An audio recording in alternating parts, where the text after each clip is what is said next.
Autolyse, the super simple baking technique that we all know and love that makes such a big impact on our bread. I'm going to be experimenting to find out what are the benefits and differences of doing an extended 16-hour autolyse versus a 1-hour autolyse. A few questions I'm hoping to have answered are: how does it impact the fermentation time? How much of a difference does it make in the flavor profile of the bread? Are there any exterior or interior differences? Are extended autolyses the key to your best bread ever? Let's find out.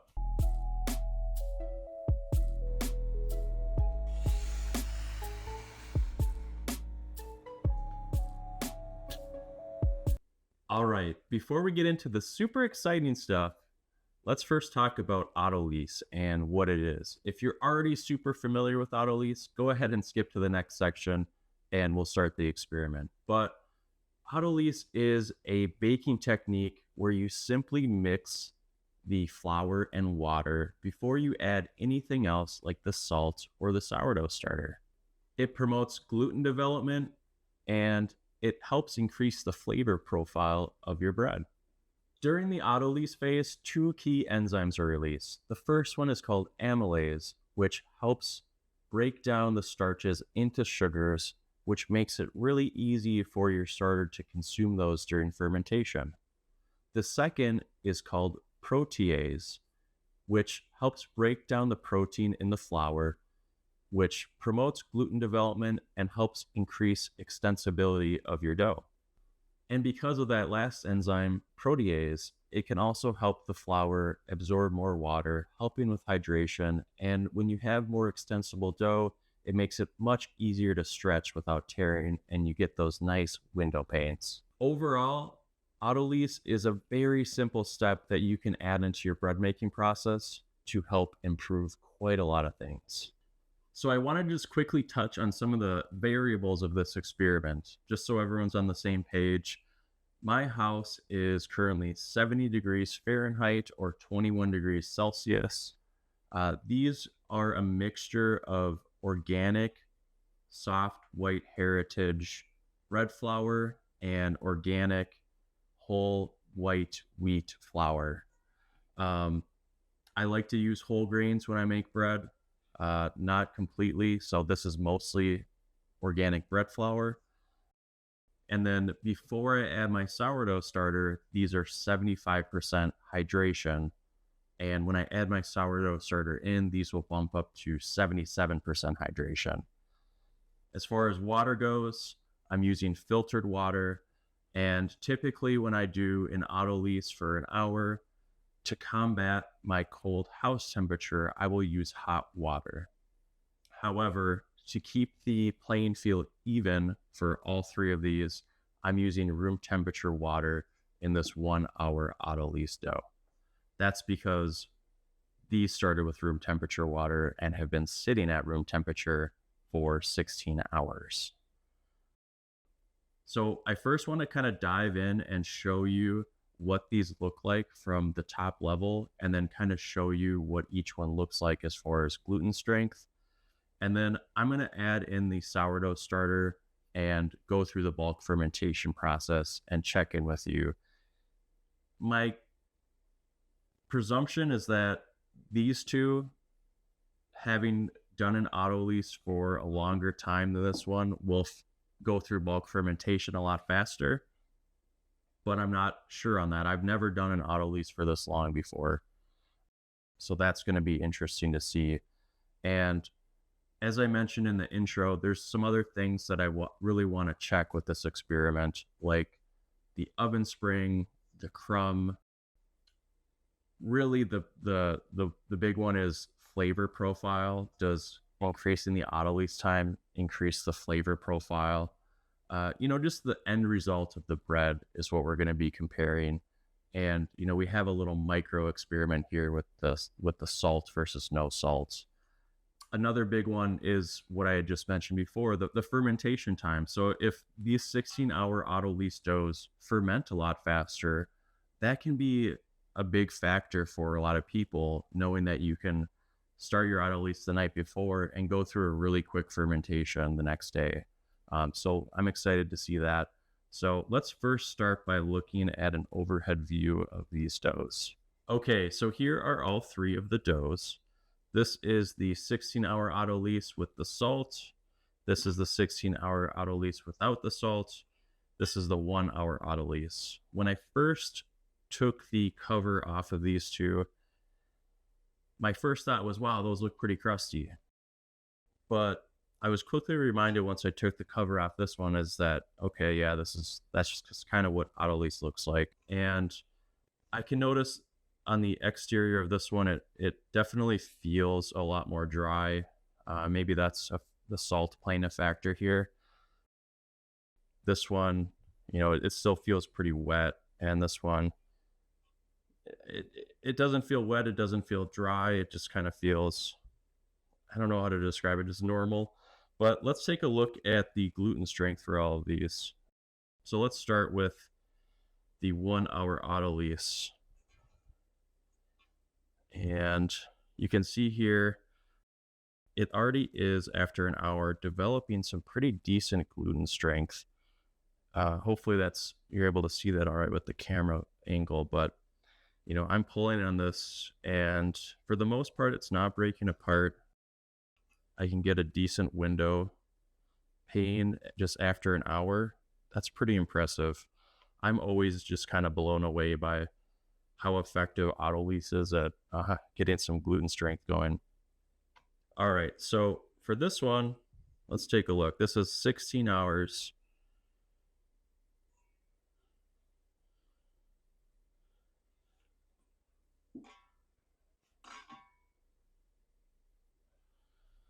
Now, as far as the feel of it goes, it feels a lot stronger. I'm noticing myself pulling a little bit harder on this one than I was the other one. But the gluten strength definitely feels stronger in this one than it does with the 1-hour autolyse. And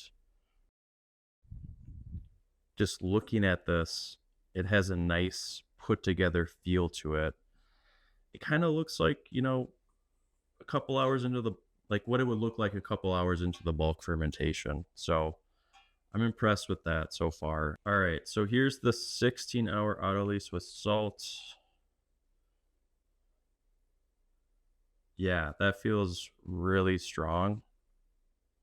Look at this window pane here. That's pretty cool. Wow. Hopefully you can see that. But boy, this is really, really strong. Now, I don't know if the norm for extended autolyse like this is to use salt, but I am definitely noticing a major difference between this one and this one with the salt added. This feels very strong. So interesting. All right. Well, now what I'm going to do is I'm going to put these through their bulk fermentation. So I'm going to add my sourdough starter Picard to all three of these, the same amount, 100 grams. Picard is a mixture of half whole wheat flour and half bread flour. So I'm going to add him to each of these three, as well as salt to these two. And I'm going to check in during the bulk fermentation process and let you know how it's going. It's been about 2 hours, maybe 2.5 hours since the last section of this video where I demonstrated the gluten strength of all three of these batches of dough. They've had a chance to start their fermentation. I've done 2 coil folds on each of these. And so I'm going to pull back this towel and kind of show you where they're at relative to where they were started 2.5 hours ago. Before I do that, if you like this video so far, if you like the content, please give me a thumbs up or subscribe. I would really appreciate it. But without further ado, let's take a look. So just to kind of recap what these are, this is the one in the white bowl, the small white bowl. This is the 16-hour autolyse with salt added to help inhibit the spontaneous fermentation. The one in the middle here is the 16-hour autolyse that didn't have any salt added until I added the sourdough starter. And then this third one here is a 1-hour Autolyse. And it can be kind of hard to tell in the video, but just from what I can see here, these two have really picked up in volume quite a lot more than this one has. My house is colder, it's about 70 degrees, which, isn't too cold, but it's not like in the ideal zone for fermentation. So things do take a little bit longer, but I have noticed that these two in particular have kind of gone through a little quicker so far than this one has. And between these two, I would say the one with the salt appears to be maybe a tick ahead of this one, but it's kind of hard to tell. So I want to go through each one of these and just kind of show you the gluten strength. I'm going to do another coil fold on each of these and kind of demonstrate that and show you where they're at. So I'm going to start with this one here. You can see, even though it just had the 1-hour Autolyse, it's, very strong, very easy to work with. I said I was going to do coil folds just a minute ago, but I just started doing stretch and folds. So this one here is the 16-hour Autolyse with no salt added. And this one it just has a different feel to it. It feels really extensible. Like I am not exaggerating when I say I notice a difference between these two right here. It just feels super extensible and kind of like an elastic feeling to it. It's just super strong. So this third one,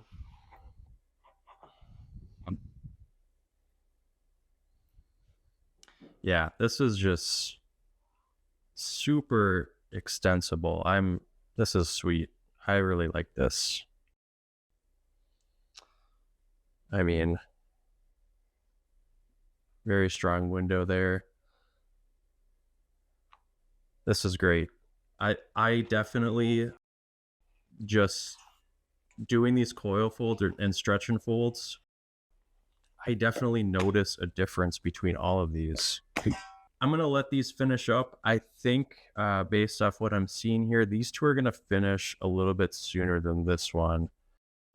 But I'm going to check back with you and kind of let you know how the shaping went for these and if I notice anything different for that shaping period. And once these are shaped, I'm going to put these in my fridge overnight. I like to do a cold proof. I like to bake my bread in the morning. So I'm going to put these in the fridge overnight for, 16 to 18 hours. All right, so these have had a chance to rest in my fridge overnight for about 18 hours or so. They went through a shaping yesterday, and I didn't notice any big differences in the shaping process for this. I didn't expect there to be anything different. But two big takeaways yesterday were that the fermentation time for these two was a lot quicker than this one, by about an hour and a half or 2 hours. And then another takeaway was the gluten strength for these two. These were both very strong, and we'll see if that makes a difference in the end result or not. And here they are. And just for context, these are bigger bread baskets. I usually make a much bigger loaf than this, but I wanted to make 3 smaller loaves since that's a lot of bread. But I have these color coded just so I can tell the difference in which they are. This is the 16-hour with salt. This is the 16-hour with no salt. And this is the 1-hour Autolyse. So yeah, here's the really exciting part. I'm so excited for this. I'm going to bake these all up and I'm going to show you the results. And we're going to talk about the exterior, the interior, and then I'm going to do a taste test to see if these taste better than this one, or not necessarily better, but different. Do these taste different than this one? So we'll find out. Let's get these baked up.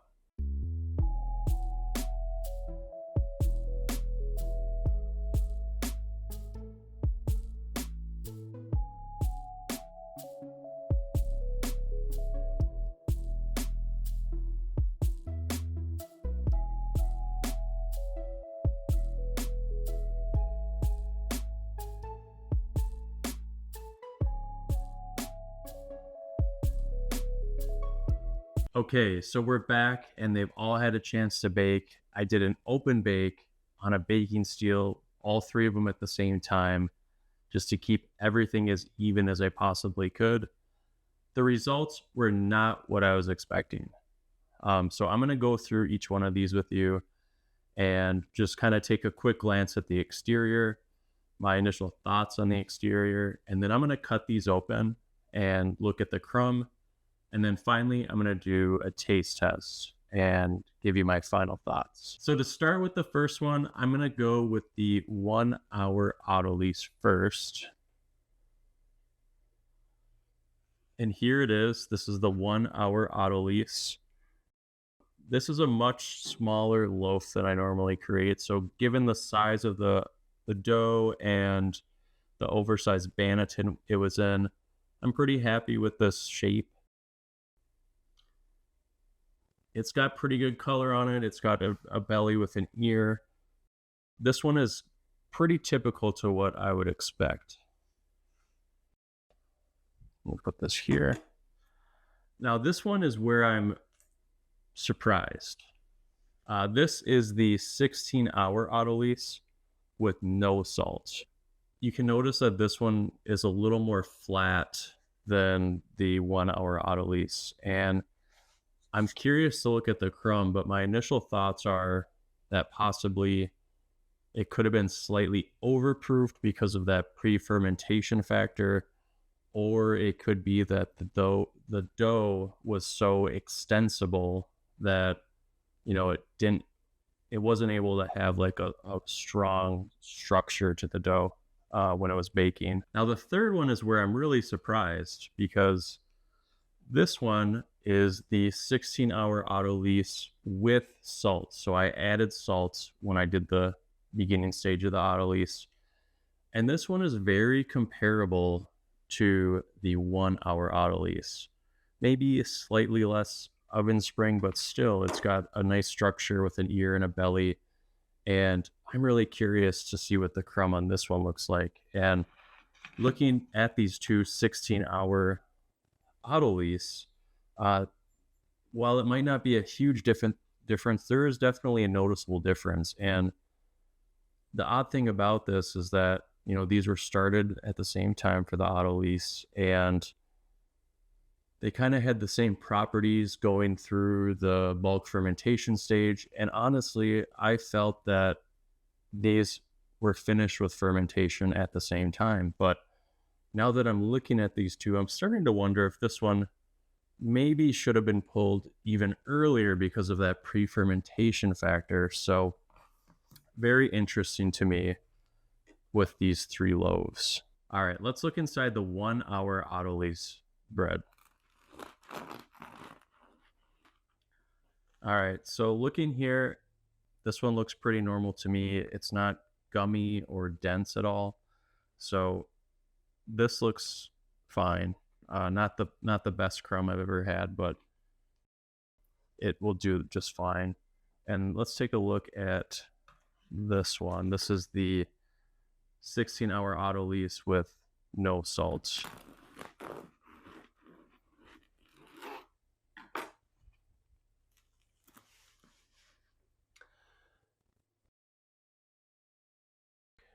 Okay, so this one is a lot more dense. Not dense, but the air pockets are really close together. And given the flatter structure, it's might be slightly overproofed, but the good thing is it's not gummy or dense in the way that you would normally see like a really overproof loaf. So I think this one is okay, and I'm kind of curious if it was just because of the over extensible dough that caused it to kind of interact or end up that way. So the third one I want to look at is the 16-hour Autolyse with salt added. I'll move this one to the side.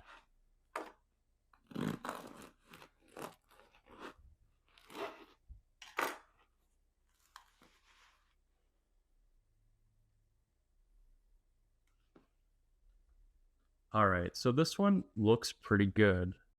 It looks evenly fermented to me, I would say that this is just an overall good loaf, and the fermentation looks very distributed. And then just to show you, sometimes having a slice can kind of make the fermentation a little easier to read, because a lot can happen slice to slice. And as I'm kind of looking at these, you know, I am questioning if this 16-hour Autolyse with no salt is actually over proofed or not, because it looks pretty good. Honestly, it looks like a nicely proofed piece of bread. So I'm curious to hear your opinion on that, but just looking at an individual slice from these breads, the crumb looks much better than when I was analyzing it from like just slicing open the middle. But the most important part of this whole experiment is the taste test. So let's see what they taste like. All right, so here are the individual slices. Again, this is the 1 hour Autolyse. This is the 16-hour Autolyse with no salt. And this is the 16-hour Autolyse with salt. Now, just to clarify again, in case anyone is just tuning into this section, when I say no salt, what I mean is during the Autolyse. If I didn't add salt during the Autolyse, I did add it when I added the sourdough starter. So these all ultimately have salt in them. But let me try these out and see how they taste. I'm going to start with the 1 hour Autolyse first.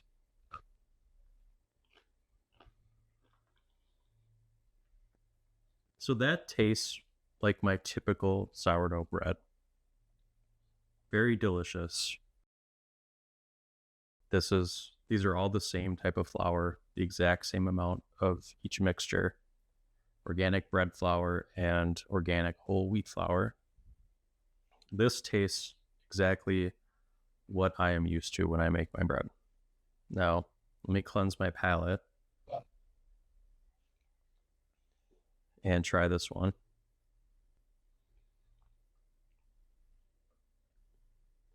So my immediate reaction is that has much more of a fermented taste to it, like that very stereotypical sourdough flavor.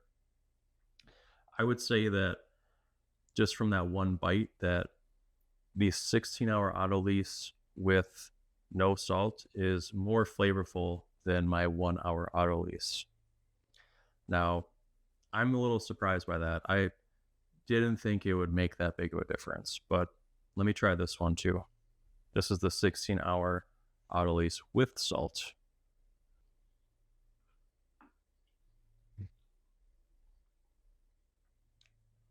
I'm not exaggerating. This is even more flavorful than this one. So it really does just kind of progress through each one. Now, when I say more flavorful, I mean, it is bound to the constraints of the type of flour you're using, but this has that very sour, kind of tangy taste to it. And that's pretty amazing. Some people really love that taste, and that's what they go for.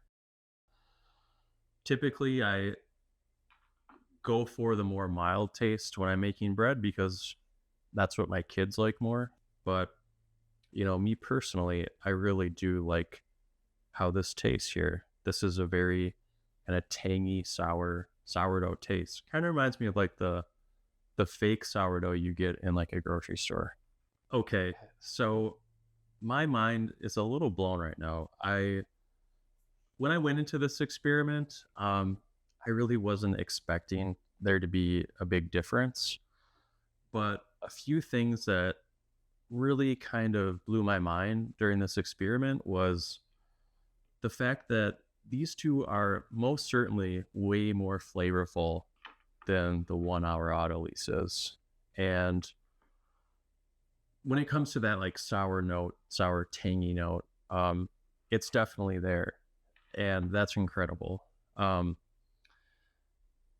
Another thing that blew my mind is how fast the fermentation process went for these two. Like it was much faster, almost 2 hours shorter than the 1 hour Autolyse for the bulk fermentation time. And then another thing that really blew my mind was how strong these doughs were. They were very extensible and strong. I think I'm going to be doing this a lot more often, this extended Autolyse, especially if I'm making bread that's geared towards people that really want that more sour note. Um, it kind of reminds me of when I've made bread in the past where I've just simply cold proofed it for a very long time. You know, the longer you kind of ferment or proof something, the more flavor profile it builds. But this was super low effort. And the nice thing about this was that I didn't really have to do too much work to achieve this flavor. Like, I just simply had to mix the water and bread and salt together 16 hours before I was planning to start and just let it sit there at room temperature. And then the fermentation time was much shorter than it was with this typical loaf. So overall, I think there's some very big benefits to doing an extended Autolyse. But yeah, ultimately it comes down to what can you fit in your schedule, because you know that's a lot of extra time. So it makes sense that not everyone would want to do that, and you'd want to kind of keep everything wrapped within 2 days, because this is really extending the process out to 3 whole days. So I would love to hear your thoughts on this experiment, kind of what you had thought going into this experiment, and what your thoughts are coming out of it with the final results. I'd love to hear from you in the comments. So yeah, happy baking, everyone. Hope you enjoyed this video.